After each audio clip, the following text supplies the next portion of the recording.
Moi, c'est Kentsop Céline Orgel. Entre parenthèses, Mamy Tong, la comédienne camerounaise.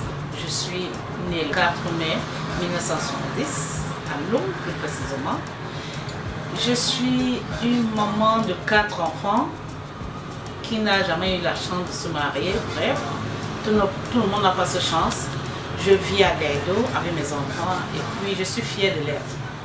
Fière aussi de mon travail qui est la comédie, que j'incarne très bien, quel que soit le rôle qu'on me demande de le faire. Je suis une Camerounaise âgée de 49 ans. J'ai commencé la comédie et je ne sais pas comment je vais faire pour vous expliquer. J'habitais Daido, je travaillais dans une société, on appelle Multiprint. On l'appelait aussi Covaïs, c'était une imprimerie. Je travaillais là-bas et c'est des choses qu'on travaille 2 mois, on chôme 5 mois, ainsi de suite. Et je suivais une radio auquel on demandait les animatrices et les actrices. J'ai fait tous ces 2 demandes disant que bon, on ne sait jamais. Je suis allée déposer à dite radio. Chaque fois je faisais chaque fois j'allais là-bas demander comment est-ce que mon dossier avance. Bon, comme on dit généralement chez nous, si tu n'as personne en haut du punier, tu ne peux pas manger les plus noirs. Je n'avais personne dans cette radio, mais je prenais quand même la peine de partir là-bas chaque fois demander comment est-ce que mon dossier avance. Malheureusement pour moi, on ne m'a pas prise là-bas. Bon, en sortant, j'ai rencontré un frère, un grand frère, qui m'a dit « Ah, tu travailles dans cette radio ?» J'ai dit « Non, j'ai déposé ma demande là-bas depuis longtemps, je n'ai pas encore eu de suite. » C'est la demande de quoi? J'ai dit « C'est pour être actrice ou animatrice. » Ah, donc tu peux faire la comédie. J'ai dit « Papa, n'est pas en forgeant, on devient forgeron. » C'est là où il m'a contacté, puisqu'il était à l'époque professeur dans un collège, je crois, collège de la Vallée, avec M. Kepumbia Ebenezer, alias Mitumba. Il était professeur, ils étaient professeurs là-bas ensemble. Il a contacté Mitumba, puisqu'il m'a dit que Mitumba avait casting dans les jours. Il m'a contacté et puis je suis allée au casting. Qu'est-ce qui s'est passé? La persévérance est bien. La foi aussi. Il m'appelle, il me dit, tu connais le centre touristique à Village? Je dis oui. Sa petite soeur a un salon de coiffure en face. Je suis allée, il me dit, tu dois aller là-bas au plus tard, il faut qu'à 14 h que tu sois là. Seigneur, quand tu veux, tu peux. Quand tu as quelqu'un en haut du punier, tu dois forcément manger les plus noirs. Je n'avais personne là-bas. Mais ma personne est sortie, c'était mon grand frère, Ngekeptan Flaubert, qui est aujourd'hui censeur au collège de la Vallée. Il m'a demandé, tu peux faire la comédie? J'ai dit, papa, à force de forger, on devient forgeron. C'est là où il m'a confié chez M. Kepumbia Mitumba, que je vais prononcer mon père spirituel. Et Mitumba, ce jour de casting, a demandé que je vienne à 14 h. Quand tu veux, tu peux. Je vous donne encore un autre proverbe. Ma femme, maman me disait encore, c'est le malade qui attend le docteur. Le docteur n'attend jamais le malade. Je suis allée à 12h45, j'étais déjà au centre touristique. Il y avait plein de monde. Et je me posais la question à savoir si on va me retenir. Dieu merci, j'ai vu M. Kepumbia, je suis allée le saluer. Et puis j'ai dit, je viens de la part de tel, M. Ngekeptan Flaubert. Il a dit, ah, c'est toi, sa petite soeur, tu vas tenir. Je lui ai dit, c'est sur le pied du mur que vous allez me juger. Il a dit, bon d'accord, allez vous asseoir. Je suis allée m'asseoir. Quelques instants, il est venu avec un format. Il m'a remis, il m'a dit, tu dois lire tout ce qui concerne Mamy Tong. C'est toi ici si tu réussis. Je suis allée derrière, j'ai lu, je retiens, je lis, je retiens, je lis, je retiens. Et puis j'ai prié mon Dieu que pardon, fais à ce que je sois franchement Mamy Tong qu'il a demandé. Dieu merci. J'avais lu peut-être 3 lignes. J'ai dit, j'ai fini, il vient de passer à l'acte. Je suis passée ce jour, les membres du jury, ils étaient là. J'ai commencé, et c'est même lui, M. Kepumbia, qui était mon fils ce jour. J'ai pris le balai, un bandit de balai qui était là, je faisais semblant de balayer et subitement il vient et dit, mais maman, tu ne peux pas regarder papa à l'hôpital.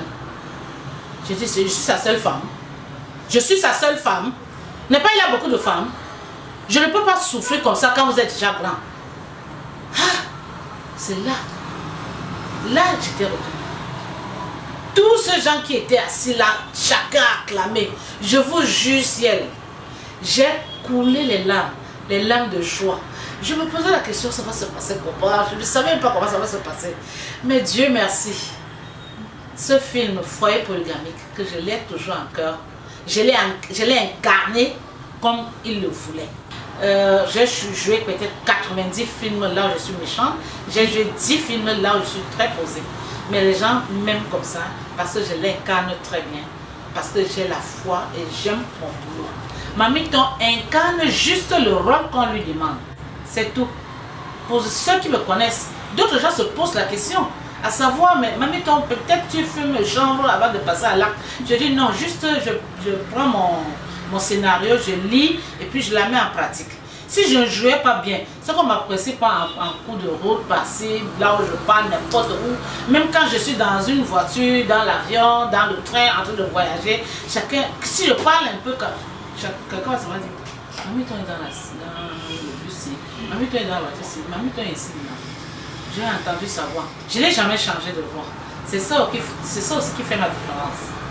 Je n'ai pas changé de voix, mais j'incarne juste le rôle qu'on me demande de le faire. À mon enfance, je rêvais quand je fréquentais, je rêvais être sage-femme dans ma vie. Jusqu'à nos jours, je n'ai pas encore enlevé ça dans ma tête parce que j'ai aimé ce métier aussi. Mais malheureusement, je ne suis pas allée très loin avec. Mamiton est sortie dans une famille un peu modeste. Je suis née à Lou. La famille Madagé n'est pas polygame. Nous sommes dans une famille monogamique. Mais j'ai des familles polygamiques que j'ai rencontrées et puis c'est comme ça. Je ne suis pas sortie dans une famille polygamique. J'étais à l'école, j'ai commencé ici la fraternité, la maternelle ici à l'école fraternité de Bébanda. Après, je suis allée à Londres, j'ai fait la CIL jusqu'au mois 1 à l'école Saint-Paul de Londres-Chantier. Je suis allée à Yaoundé, auquel j'ai fait le cours moyen de école de source. J'ai fait première, deuxième, troisième année au CETIF de Ngouakele à Yaoundé.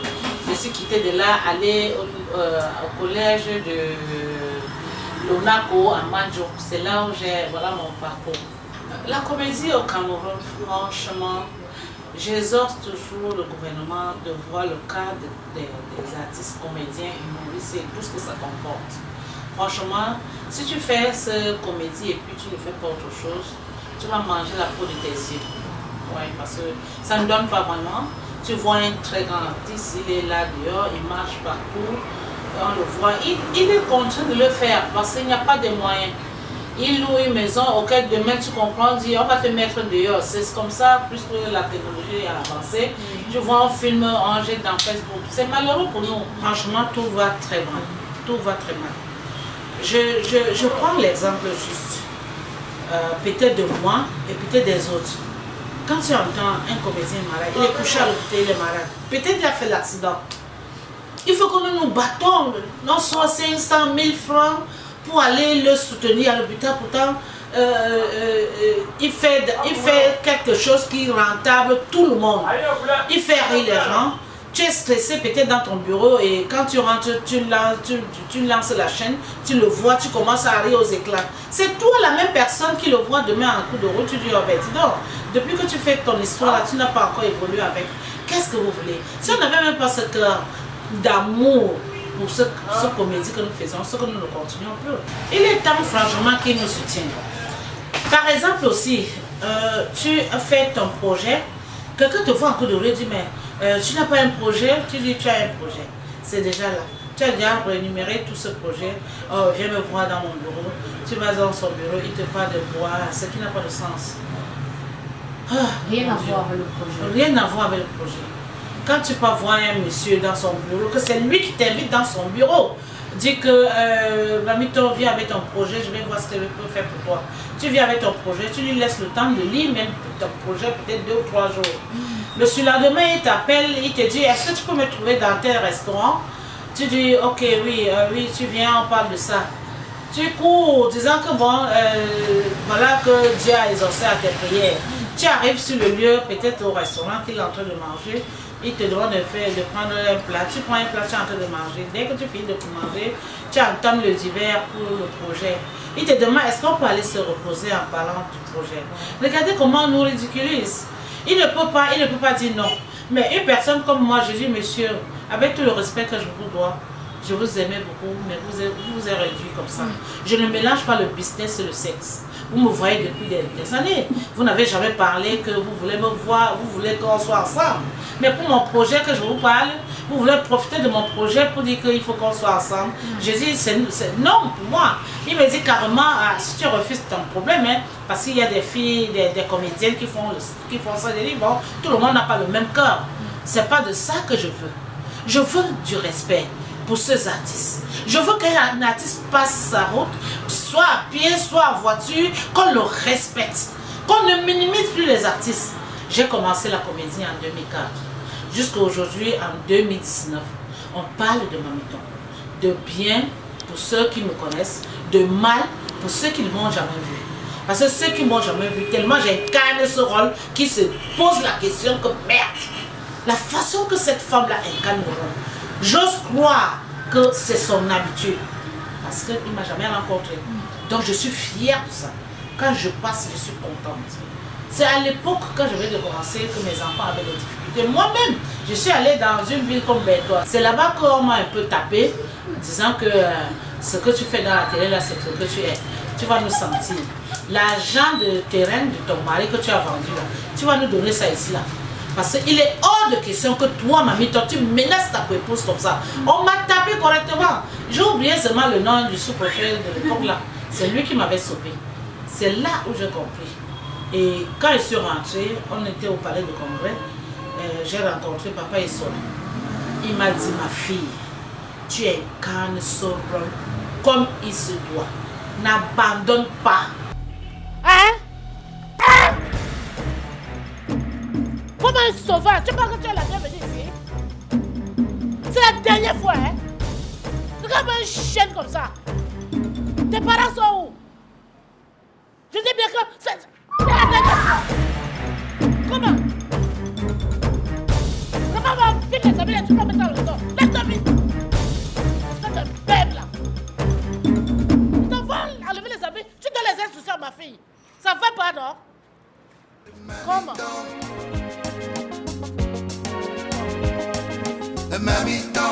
N'abandonne pas. J'ai dit, papa, c'est malheureux.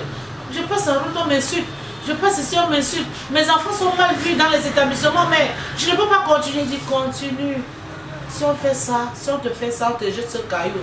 Tu as déjà vu un manguier qui n'a pas de mangue, on jette le caillou. J'ai dit, non, alors, si c'est un arbre fruitier, qu'on jette les cailloux, ça veut dire que tu as de la valeur. Il faut continuer. Les minutes Mamito, c'est quelque chose que je suis restée un jour, j'ai réfléchi, j'ai dit bon, je peux faire quelque chose, mais je n'avais pas encore prédit ce nom. Alors j'écrivais un peu, et subitement il y a une jeune fille, une jeune femme en France, Pauline Footing, qui m'a appelé un peu, elle m'a briefé que Mamito, tu vois, si on peut faire un truc comme ça, ça va donner, on lance sur YouTube. Je lui ai dit que je n'avais pas de moyens, elle a dit ok, on va le faire, je vais mettre les moyens et nous on va coproduire ensemble. J'ai dit d'accord. Elle a fait appel à Sergio Marcelo, père à son âme. Ah, que Dieu le prenne près de lui. C'était un travailleur. Au père, je vais dire, un gars qui connaît arranger. Un gars qui connaît ce que c'est que le travail. D'autant plus qu'il a fait la formation de ça au Nigeria, je crois, pendant 10 ans ou 7 ans, quelque chose comme ça. C'est ce qu'il nous disait. Père à son âme, c'est là où j'ai rencontré ma soeur. Bon, bien après, on ne collaborait plus. Comme tu dis là, je n'ai jamais vu son travail, mais on peut le faire. Elle a dit oui. Marcelo m'appelle 2 jours après, elle dit on peut se rencontrer. J'ai dit on se rencontre, on a posé de ça. Et voilà, on a lancé les minutes de Mamito. Les minutes de Mamito. Les gens disent que oh, cette femme-là est sadique. Je ne suis pas sadique. Mamito a besoin de petits enfants. Et il est hors de question que je pas doter une femme, j'amène à la maison. Elle a tout à la maison, jusqu'à la machine pour laver les habits. Hein? Elle ne connaît pas préparer. Elle ne connaît pas laver les habits. Même les faits, les enfants, elle ne connaît pas. Et vous croyez que je veux me taire? J'ai besoin des petits-enfants. Parce que moi, mes copines, quand je vais chez eux, elles sont en train de jouer avec les petits-fils. Quand je vois comme ça, mon cœur saigne. C'est pour ça que je suis allée chez le charlatan prendre les médicaments pour venir donner à mon fils et à ma belle-fille qui passent à l'action. Regardez un peu. Comme ça ne suffit pas, au lieu de passer à l'action, ils sont au lit en train de causer. C'est pas de ça qu'il est question. C'est pour ça que j'ai dit que allez, couche-toi et tu prends la bonne position. C'est là. Nous sommes tous d'accord que ma mère est... Elle est vraiment bizarre. Tu veux que je meure sans voir mes petits-fils? Maman, qu'est-ce que tu veux que je fasse? Marie-toi. Allez, enlève tes vêtements, tu prends la bonne position. Comment tu peux débarquer dans ma chambre et me demander de faire l'amour avec mon mari? De quoi riez-vous? On n'a plus le droit de rire ici. C'est ce que j'ai dit. La maison de mon fils, mon enfant que j'ai accouché, elle me demande de sortir de la chambre. Je l'ai giflé.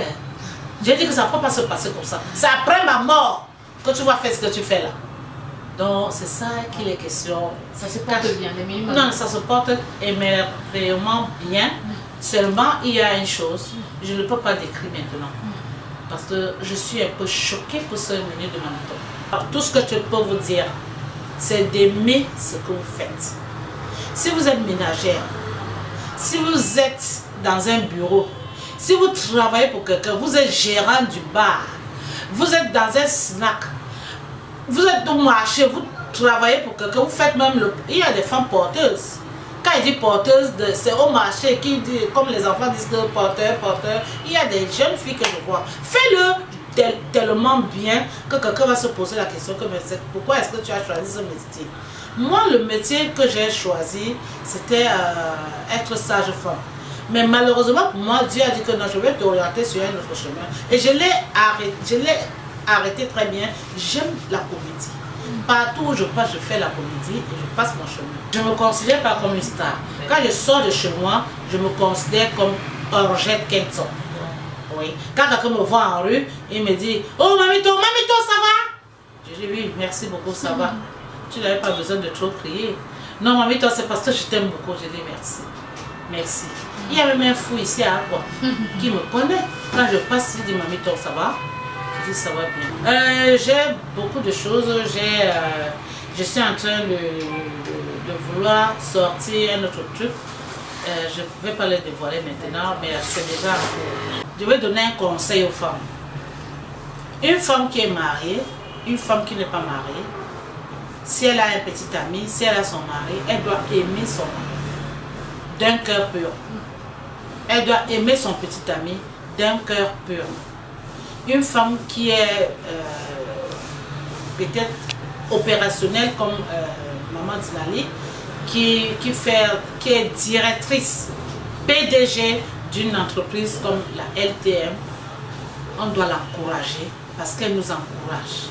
Si elle ne nous encourageait pas, c'est que nous ne sommes pas comme ça. C'est une femme qui a beaucoup encouragé. Je l'ai dit tout à l'heure, il y a des choses, des sketchs que nous allons mettre dans LTM Télévision, que ça aille encore plus loin. C'est pour encourager Maman Dinali parce qu'elle nous encourage. C'est une femme très forte. Donc, merci.